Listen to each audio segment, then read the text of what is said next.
In 1976, I was injured and I had to stay at home for about 7 months. And during those 7 months, the only thing that I could do was to draw and write. I fell in love with fountain pens. Honestly, it was a passion that took my heart away. And I started writing. And every time my father used to give me some allowance after the recovery, I used to buy pens and fountain pens. And then I lost track of writing, really, for 40 years. So when I reached 50 years old, I was in Venice. I was just walking in those alleys and I saw a simple stationery. I went in and I bought a simple lamy that you buy for 18 euros or $18. I took this lamy and started writing again. And as if all those feelings came back to me of the 70s. And I started writing again. And I started writing any book that came into my hands. And I used to enjoy it. And those writings gave me a lot of feelings because every time you change the ink or the pen or the paper, it gives you a different feeling. So it's a combination of feelings, passion, art, literature, poetry. When you write books, it means that you are reading them and you are exploring ideas from all over the place. So this is, I don't know if I'm an artist or not, but it's a special type of art that includes literature, poetry. I was telling you, now it's including technology, blockchain, music, animation. Yes, it's a different type of art that I'm really enjoying. So art, I don't know. It is art. You were telling us about those pens, those beautiful Yes. pens. They're so pretty and they're heavy actually. Yes. But please do tell us the description that you shared with us before. Yes, with pens, I realized after writing so many papers, the industry. The industry, for example, the German pens like quality, the durability, the reliability, and they are with value, heavy.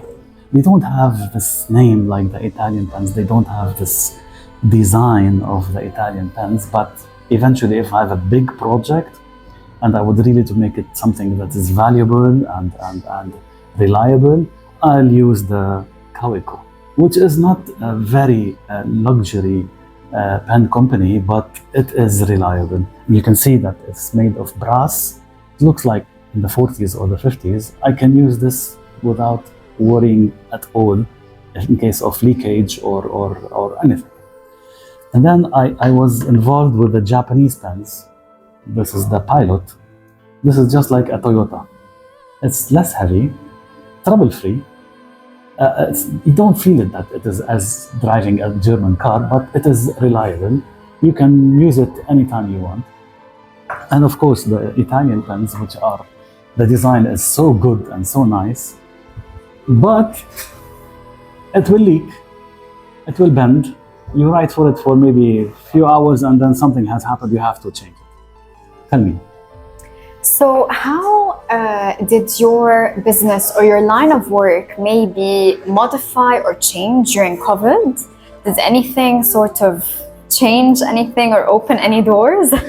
Yeah, I come from the dental industry, and in the COVID 2019, 2020, if you want to really go and get yourself involved with the corona, you go to the dentist and you open your mouth and you will be positive. So all of our business went into a stagnation. So I had time, and instead of staying at home and doing nothing, I started to write, and I started to write more artistically. What was the next step for you to start your art? Yeah, when at that time in 2019, I established this Instagram account, which I would like you to see, Fadi Balhawan. And I started receiving really very positive messages from everywhere. And of course, you know, when you start receiving positive messages, you will be able to create more, this positive vibration. And I started creating more. And one thing led to the other. I met Mr. Tony Bartamian, he's a good friend of mine. He's a video editor. And because my artworks are always drawn with words, people, they don't have the patience to read. So we decided to make special type of videos explaining what is written inside those artworks. I have written William Shakespeare, The Merchant of Venice, Macbeth. I have written The Confession of Saint Augustine. Quran, I've written it several times. The Bible, the New Testament and the Old Testament. جبران خلي جبران, all of them. أجنحة متكسرة, الأرواح المتمردة, النبي. A lot of books I have written. Sufi poetry, I have a big collection. And then another person came into the scene who is a music composer. He told me, if you're doing a video, how about we include some music? And of course, when you want to post anything, you cannot use copied music. It will be not illegal. So we decided to compose special type of music for each piece of art, or for each series, because we cannot compose music as much as we can do the artwork. Because I have written about Gibran Khalil Gibran. Gibran wrote his name in the US when he moved to the US as Khalil Gibran.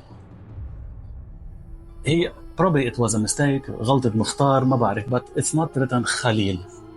So I posted on one of my artworks Khalil Gibran, and somebody commented, and not a very nice comment. He said, if you would like to write about Gibran, at least write his name properly. Usually I avoid conflicts. I did not reply. But somebody whose name is Dr. Maya Al-Hajj from the NDU, Notre Dame University, she replied and she told them, we did not do any mistake, but Gibran Khalil Gibran wrote his name Khalil because KH in the US it's not easy for them to pronounce it. And then I called Maya, I told them, you really don't have to start this dispute. She told me, what do you do? I told her, I write Gibran, and that last year, it was the 100th anniversary of the publishing of the book, The Prophet. 100 years. Even if you go to any print house in the US right now, you see this book is still being printed. So they had a special conference about Gibran Khalil Gibran, and they invited me to show my art and to do a speech. I did not lecture because I'm not a lecturer, but I made a presentation, let's say. And then I was called from another company called Monte Grappa. They have a special pen, special edition Gibran Khalil Gibran. And then came in last year, because it was the 100th anniversary, they invited me for a special event in Dubai to commemorate this book. And this is where I started being outside my circle, which is my dining table. I don't have a studio. I write them on a dining table. And then what happened? A lot of things have happened. I don't even know how to start, from where to start.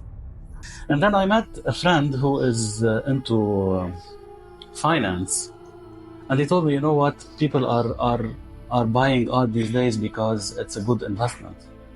If you buy a car, you will lose the investment. If you buy gold, So a lot of people are buying art, and how about we do something that is valuable? So what we can do, we can issue an electronic certificate for each piece of art that you have, and the verb is called minting, and they mint it on something called the blockchain. I did not understand what is this blockchain, but it seems like it's a virtual place where you have to put all your assets through an electronic contract.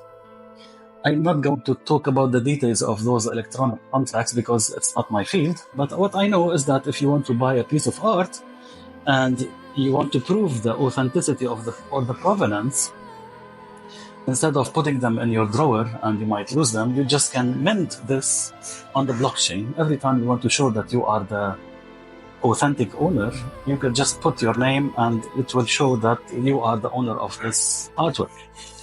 And then we decided to use some technology. Instead of putting a static picture of each piece of art, we collaborated with somebody in Ukraine. Her name is Olga. She's a talented 3D artist. She could take the scanned copies, and she could transfer them in such a marvelous way with the addition of the music. I don't know if I have the chance to show you, but you can see something that is moving. Words are moving with the music. So it's a different level of art. It's not something that you enjoy on your wall, but you can share on the blockchain, which is from the name is blockchain, just like Facebook or Instagram that is dedicated to art. People will have a look and see, and you will enjoy this feeling. I go back to the feelings. And what is art without sharing? As the artist, how does it make you feel to combine so many different aspects of this world? So technology, music composition, art, wow. It's not just art. You have elevated art, as I said a couple of minutes ago, to another extreme that is so beautiful and it resonates with one. So how does that make you feel? First of all, I have to mention that this is not my work only. It's a big team. Really, we are, even the people that are taking care of the boxes, I would like to mention them. It's a big team that's working on this. And honestly, I feel that I'm not working alone. I feel there's a magical, divine hand helping me. I did not plan anything. It just came up. One thing led to the other, from music to video editing to animation it's just, I'm not planning. It's not my original business. I plan in my original business. But this is, I'm just leaving it to flow. It's flowing and it's reaching to a very nice places.